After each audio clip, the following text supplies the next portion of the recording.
Lepo pozdravljeni. V tokratni oddaji predstavljamo podjetni presek dogajanj in naložb v občini Brežice.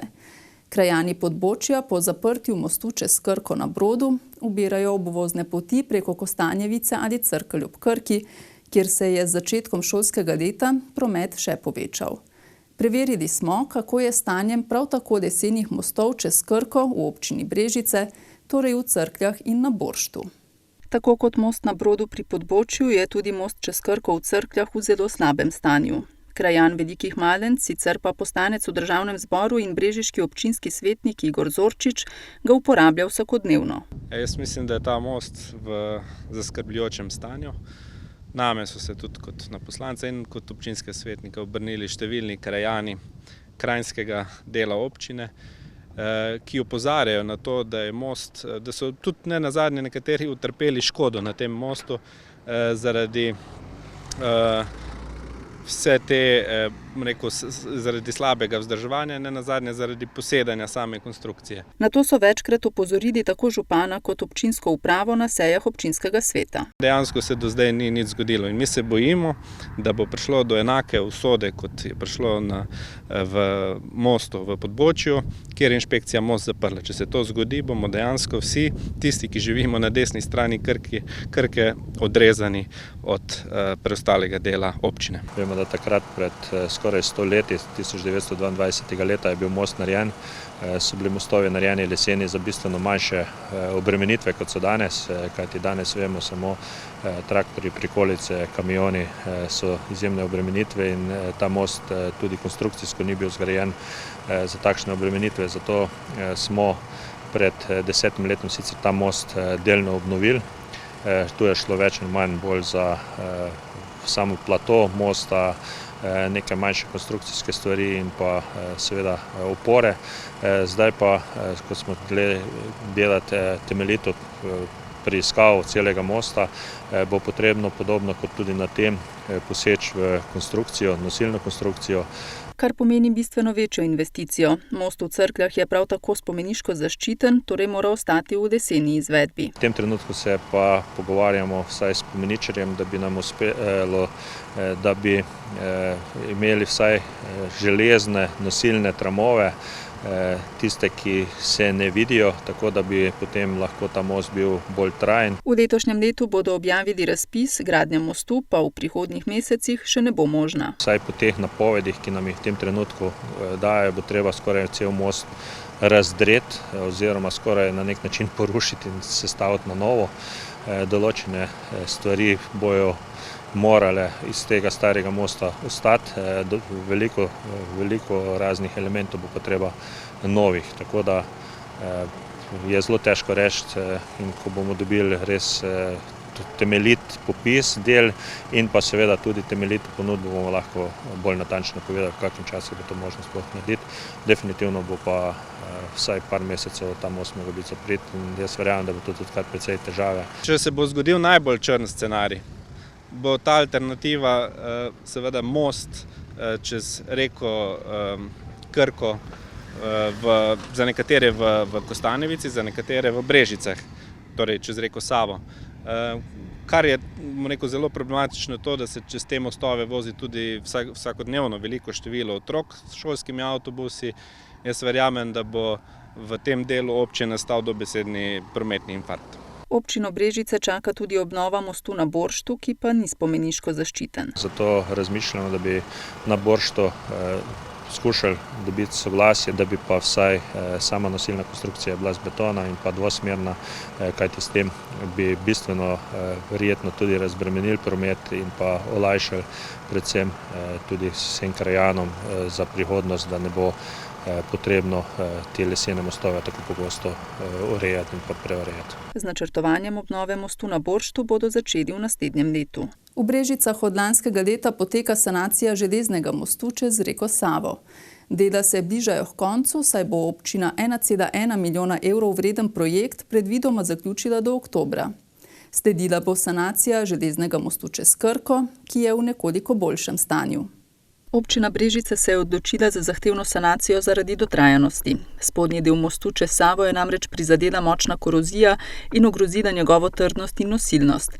Trenutno poteka prva od dveh faz, obnova 114 metrov dolgega mostu čez reko Savo. No, to je bilo praktično največji problem, ker je bilo potrebno nosilno konstrukcijo popolnoma prenoviti, zamenjati vsa voslišča, nosilna konstrukcija, odvodnjavanje, hidroizolacijo in pa seveda cel most prepeskati in pa prebarvati, tako da tu je bilo kar precej dela. Vemo pa, da tudi gre za zahtevno tehnologijo, saj je treba cel most predigniti zaradi zamenjave nosilne konstrukcije in tako da je bilo to kar zahtevno, ampak sem vesel, da gre proti koncu. Obnova poteka skladno z načrti. Terminski plan je bil dogovorjen, še posebej zaradi tega, kajti najprej je bilo celo bojazen, da bo treba most iz Save podpirati.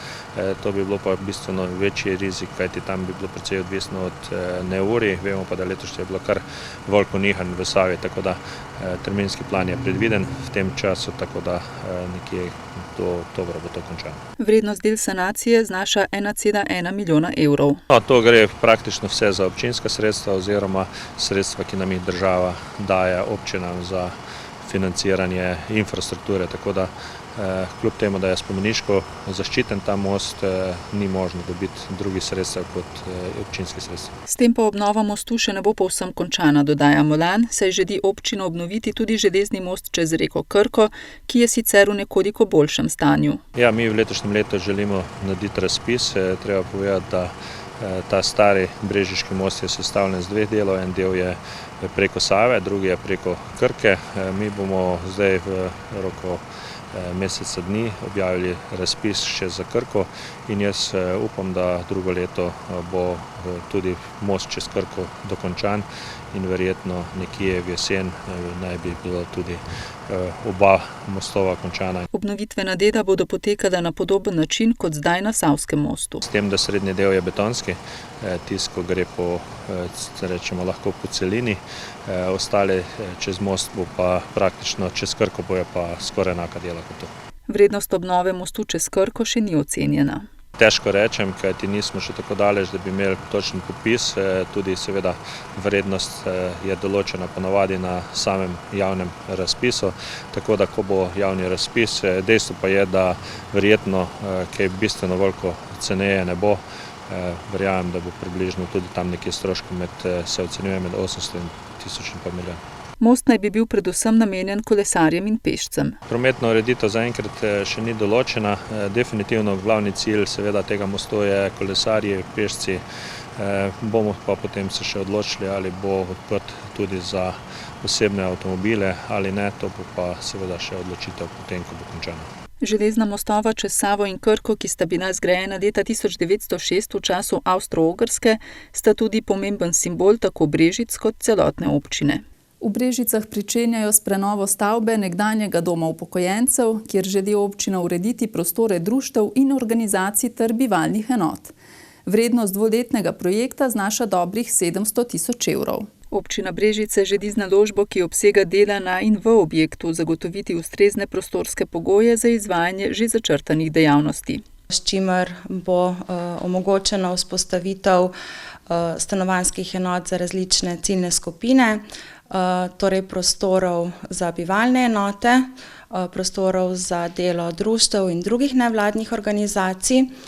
Uredili bomo prostore za depoje za Posavski muzej Brežice in pa v bistvu omogočili tudi novim podjetjem prostore za določen čas. Vrednost dvoletnega projekta znaša 712 000 evrov. Plan je tudi takšen, da v primeru bivalnih enot za določene ciljne skupine oziroma za bivalne enote, da se v bistvu vzpostavi tako, da se da dostojno živeti, medtem ko bodo pa za opremo in kakšne detajle pa potem poskrbeli tisti, ki bodo tam živeli. Naložba bo v celoti financirana iz občinskega proračuna. Tako gre za proračunska sredstva in v bistvu tista osnovna dela, da bo objekt zopet prešel v funkcijo. Občina Brežice želi torej izvesti dela na in v objektu, ki so potrebna za njegovo delovanje in uporabo, in sicer gre za obnovo kotlovnice in tistega dela strojnih inštalacij, ki bodo omogočile, da bo ogrevanje delovalo brezhibno, ter ostala investicijsko vzdrževalna dela, ki jih je potrebno izvesti za normalno delovanje objekta. Med počitnicami se vse več dopustnikov odloča za potovanje z avtodomi. Posavje ti večinoma le prevozijo, a za privabitev tako tujih kot domačih turistov pa je že nekaj postajališč z ustrezno infrastrukturo. K projektu izgradnje postajališča za avtodome pristopajo tudi v Kostanjevici na Krki, preverili pa smo tudi, kako je v občinah Krško in Brežice. Ureditev parkirišč za avtodome je del prizadevanj občine Kostanjevica na Krki, da bi kraj in njegovo okolico čim bolj približala turistom. Predvidena lokacija zanje je pri krožišču ob reki Krki. Na tem mestu je namreč že označenih 5 parkirnih mest, a brez možnosti priključka na elektriko in točenja pitne ter izpusta odpadne vode. Izgradnjo postajališč za avtodome so sicer načrtovali že v lanskem letu. Zanje so imeli predvidena sredstva v proračunu, a se je zataknilo pri pridobivanju gradbenega dovoljenja. Letos, ko smo gradbeno dovoljenje dobili, smo še takoj ponovni razpis, da je to v zaključni fazi. Razlog za pristop k naložbi je predvsem v čedalje večjem obisku turistov, dodaja Petretič. Ker vemo, da danes so turisti pač navajeni, da moraš se nuditi. Zdaj, mi smo začasno nudili tole postajališča, to je tako vse brezplačno, ampak nobene infrastrukture, ni imel voda, ni elektrike, ni kanalizacije, ko bi mogel imeti. To je zdaj predvideno, da se naredi. Tudi v Krškem se zavedajo priložnosti, ki jo ponuja ta vse bolj razširjena oblika turizma. Krška občina se je pobudi za odpiranje postajališč za avtodome v Sloveniji pridružila v letu 2013. V Krški občini smo, tako kot je bilo rečeno, že zelo zgodaj odprli nekaj postajališč, predvsem smo tudi to pobudo prenesli zasebnikom, tako da je tudi zasebnih postajališč nekaj. Taka postajališča, ki so, lahko rečemo temu, popolnoma urejena, sta 2 in sta v lasti občine, oziroma je občina v pretežni meri sofinancirala, to je pri ribnikih v Brestanici in pa pri bazenu v Brestanici. Ravno v tem času pa poteka umestitev novega postajališča za avtodome pri stadionu Matije Gubca. Gre za postajališče z 12 mesti. Zdaj smo pravzaprav že pridobili gradbeno dovoljenje, namreč gre za precej velik poseg ali pa večji poseg, ki zahteva tudi gradbeno dovoljenje. Tako da se čunam, da bo to potem postalo neko tako centralno postajališče, ki bo tudi logistično je tako postavljeno, da je možnost pač iti s kolesom ali kakorkoli drugače iz tega urbanega središča navzven. Skratka, jaz mislim, da bo to eno vzorčno postajališče za ostale primere v občini, ko se bodo še dogajali kasneje. Dela naj bi stekla kmalu, projekt pa naj bi bil dokončan še v tem letu. Občina Brežice je k projektu postajališč za avtodome pristopila v letu 2015 in se s tem postavila tudi na zemljevid postajališč v Sloveniji. Takrat je za ta namen namenila eno območje na cesti pod Obzidjem. V lanskem letu, v mesecu novembru, pa smo dejansko uradno odprli drugo območje, kjer je zagotovljena tudi oskrba z električno energijo, vodo, uporabniki pa lahko izvedejo tudi izpust fekalij. Trenutno torej na območju mesta zagotavljajo prostore za 7 avtodomov. V prihodnosti želijo umestiti dodatna postajališča. Saj vidimo, da je interes strani obiskovalcev. Naša širitev bo pa šla predvsem v smeri, da zagotovimo tudi posameznikom, privatnim pobudnikom, da pridobijo sredstva za vzpostavitev tovrstnih parkirišč na privatnih zemljiščih. Želijo si namreč, da bi turistični ponudniki v občini razmislili o tej možnosti kot dodatni ponudbi k že obstoječi. Sicer pa je zasedenost postajališč odvisna predvsem od sezone. Poleti nekoliko več, v Brestanici se zelo pohvalijo, kajti dosti ribičev prihaja z avtodomi, tudi lokacija v Brestanici je zelo lepa, praktično v naravi, in to ljudje cenijo in prihajajo. Zdaj, neka statistike zasedenosti nimam, ampak da bi težko rekel, koliko je to, vendar pa glede na to, kot mi pove lastnik gostilne, v neposredni bližini je ta zasedenost kar zadovoljiva. Zasedenost sicer ni razvidna iz nekih uradnih evidenc, ker trenutno tega še ne beležimo. Vidimo pa zadnje čase po samem preverjanju teh postajališč, da je dejansko izredna, da so postajališča sploh v teh počitniških dneh zelo zasedena in da nam dejansko primanjkuje kapacitet vsaj na območju mesta, tam kjer so namensko temu tudi vzpostavljena. Glede na opažanja gre predvsem za tranzicijske goste, si pa v Brežicah želijo na že obstoječih postajališčih vzpostaviti dodatno ponudbo, s katero bi te obiskovalce v občini zadržali nekoliko dlje časa. V Rigoncah so ob obletnici samostojnosti že tradicionalno pripravili komemoracijo ob spominu na dogodke ob osamosvajanju ter prvo žrtev osamosvojitvene vojne Jerneja Molana.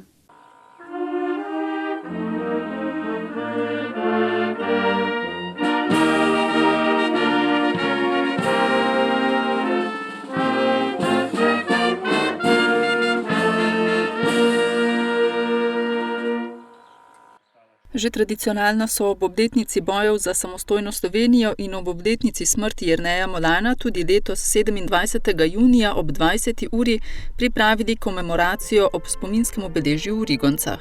Dejansko tu ob tej uri je bila prva žrtev Slovenije seveda za obrambo države in občini Brežice se praktično vsako leto tega spomnimo.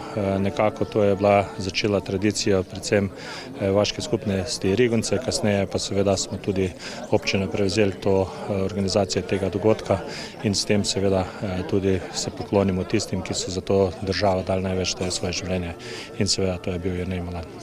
Jerneju Molanu, ki je bil leta 1992 posthumno odlikovan s častnim znakom Svobode Republike Slovenije, sta se poklonili delegaciji brežiške občine in predstavnikov veteranskih organizacij, s častnim pozdravom pa tudi njegovi soborci intervencijskega voda teritorialne obrambe. Praktično se mogoče celo malo poudarja, da so se ključni in pa najhuje boji praktično odvijali tu v Posavju. Marsikateri so dosti bolj mogoče celo v slovenskem merilu omenjeni, vendar definitivno ve se, tu se je začelo, tu se je branila meja, seveda tudi Prilipe so bile izjemno takrat obremenjene, tudi letalski napadi, seveda tudi krakovski gost in vse ostalo, tako da dejansko tu je bil en poskus vdora v Slovenijo, tankov seveda iz Jugoslavije takratne. Kot dodaja Molan, so se v Brežicah dobro zavedali, da gre za zgodovinske trenutke, ki odločajo o usodi naroda.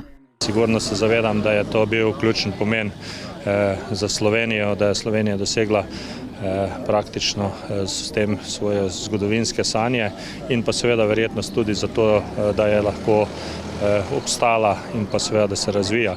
Vemo, da marsikateri narodi, ki so bistveno številčni v Evropi, te možnosti nimajo in zato včasih sem kar žalosten, ko dvomimo v to, ali je bila pravilna odločitev. Brežiški župan meni, da je Slovenija v 28 letih dosegla že veliko, še posebej v mednarodnem prostoru. Na domačem političnem parketu pa državo čaka še precej dela. Da je veliko, predvsem po moje zaradi pohlepa, po bogastvu, veliko slabega bilo narejeno. Tudi marsikateri odnosi medsebojni so se porušili, na solidarnost pozabljamo in na marsikaj in jaz upam, da imamo čas in pa da mlajše generacije bojo tudi bolj aktivno vzele razvoj te Slovenije in da bojo razmislili kako naprej in da bo prihodnost Slovenije seveda svetla in da bojo tudi ne samo mi, tudi naši rodovi še dolgo živeli v svobodni Sloveniji.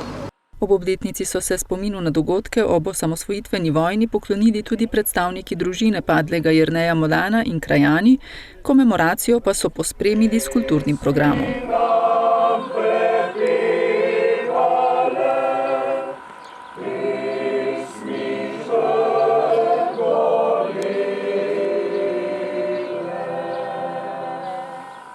V društvu Sonček Posavje so v sklopu svojih poletnih aktivnosti izvedli zdravstveno-terapevtsko samostojno kolonijo za mlajše člane. Na turistični kmetiji Zevnik v Brežicah je bil poudarek predvsem na hipoterapiji oziroma terapiji s konji, v sklopu kolonije pa je vključeno tudi plavanje v bližnjih termah.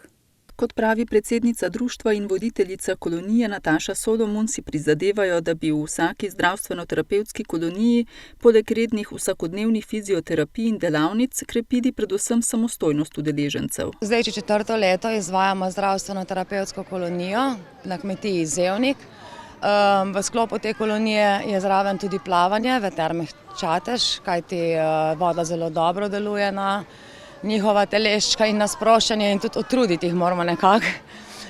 Tako da, ja, skozi dan zjutraj si pripravimo skupaj zajtrk, potem gremo na konje, jahajo, potem pripravimo oziroma nam pripeljajo kosilo, popoldan pa gremo ali v Čatež ali na sprehod ali imamo ostale aktivnosti.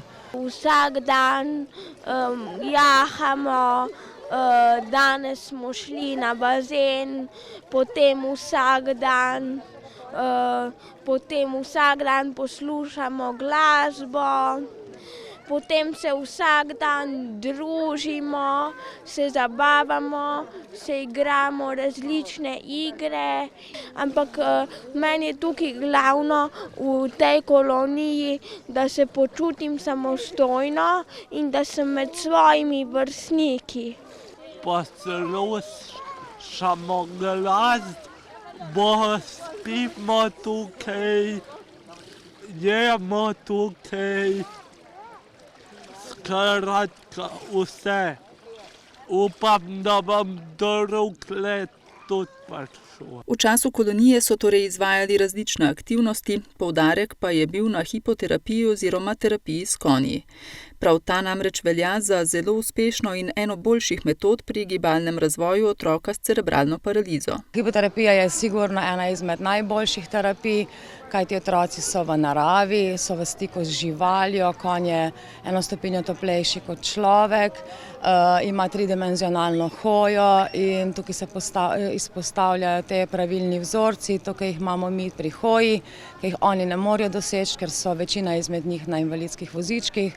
Potem zelo dobro deluje tudi na kolke in na ostale mišice. Tiste mišice, ki so napete, se sprostijo in tiste, ki so sproščene, se napnejo, pojasni Solomonova. V bistvu res neko uravnovešeno gibanje in otroci resnično imajo nekaj od tega in tudi pozna se, če otrok redno hodi na hipoterapijo. Vse v našem društvu skozi celo leto izvajamo hipoterapijo in te otroci so vsi aktivni 1 do 2krat na teden.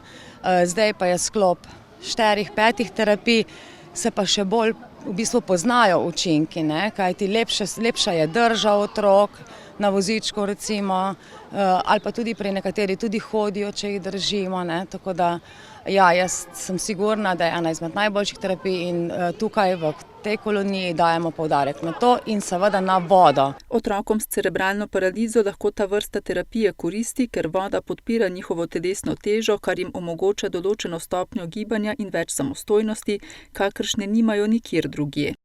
Z izvajanjem različnih športnih in drugih aktivnosti gre poleg razgibavanja tudi za krepitev samozavesti, vključevanje v družbo in povezovanje z vrstniki. Tega jim zelo manjka v življenju, kajti starši jim vsega ne moremo nadomestiti, prijateljev jim ne moreš dati, ne moreš jim kupiti, tako da to jih osrečuje in na tem tudi delamo. In na integraciji, in na inkluziji, to je tudi zelo pomemben del življenja, da nas sprejme okolica, da nas vidijo, da smo prepoznavni in da se tudi oni dobro počutijo v tem okolju, sami otroci in odrasli naši s cerebralno paralizo in drugimi motnjami v razvoju. Do konca poletja pa v društvu Sonček Posavje pripravljajo še nekaj aktivnosti za svoje člane. Zdaj v kratkem gremo še konec avgusta na Pašman, to so odrasli, samostojna kolonija za odrasle. Potem pripravljamo v septembru še en velik pohod s turističnim društvom Senovo. Jeseni sledi tudi bowling s prilagojeno rampo, vadba za gibalno ovirane, kostanje v piknik in zagotovo še kakšna aktivnost. V Brežicah je avgusta potekal 4. mednarodni otroški pevski festival. Po 3 avdicijah, na katere se je prijavilo kar 117 otrok iz 5 držav, se je na njem predstavilo 60 mladih pevcev. Četrta izvedba Mednarodnega otroškega pevskega festivala Brežice združuje otroke in mladostnike iz Slovenije, Bolgarije, Hrvaške, Bosne in Hercegovine in Srbije. Tisto, kar je najtežje pri tem našem festivalu, dobimo ogromno prijav, super, odličnih pevcev, ampak moramo zbrati samo 60 najboljših, ker če ne bi to trajalo predolgo, ne? In od teh 60 najboljših, ki izberemo, potem razdelimo v 2 polfinalna večera in iz vsakega polfinalnega večera jih zberemo po 10 v finalu. Na festival se je sicer prijavilo 117 pevcev, starih med 6 in 17 let. Razpis, ki je potekal od februarja do konec maja, na ta razpis skratka so se prijavili pevci, 117 prijav, in potem smo organizirali avdicije. Ena je potekala v Brežicah, druga na Hrvaškem, tretja je bila pa spletna, zato je zelo oddaljena. Ne moremo pričakovati, da bo, ne vem, iz Splita, iz Novega Sada prišli na avdicijo, tako da. Novost letošnjega festivala je, da se je najvišja starostna skupina predstavila z avtorskimi skladbami. Predvsem nas to veseli, da se je razvedlo, kakšen je naš festival, da res delamo na kvaliteti, da se trudimo, da otrokom omogočimo čim boljše pogoje nastopa. Nismo tekmovalni, ker pri nas, ne vem, prve 3 pevce nagradimo s posebnimi nagradami, sicer po polfinalu dobijo vsi lepa darila, priznanje in tako naprej. Res nas spodbujamo tekmovalnosti in poleg teh prvih 3 nagrajencev v finalu so pa vsi ostali 4. Tako da resnično nam je mar, da niso tekmovalno nastrojeni, da pridejo res uživati in se trudimo, da delujemo spodbudno, da so zmotivirani. Kar se je izkazalo kot uspešno, saj se številni mladi pevci radi vračajo v Brežice. Z možem sva dobila idejo, da bi ta festival organizirala v Brežicah, ker se mi zdi, da takih stvari manjka. Predvsem pa smo mi posebni, mislim, da smo tudi edini mednarodni otroški pevski festival, ki smo brezplačni, brez kotizacije. Se pravi, pri nas res nimajo starši samo prijavo nobenih stroškov, obdarimo jih lepo in trudimo se da se predstavijo in maksimalno zasijajo na odru. Išli smo na taj način da što omogućimo što više djeci da dođu na taj festival, što znači da smo potpuno besplatni, ne uzimamo nikakve kotizacije i omogućavamo svim bez obzira na imovinsko stanje da se pridruže. To je jako bitno pogotovo za one roditelje koji nam dolaze iz daleka.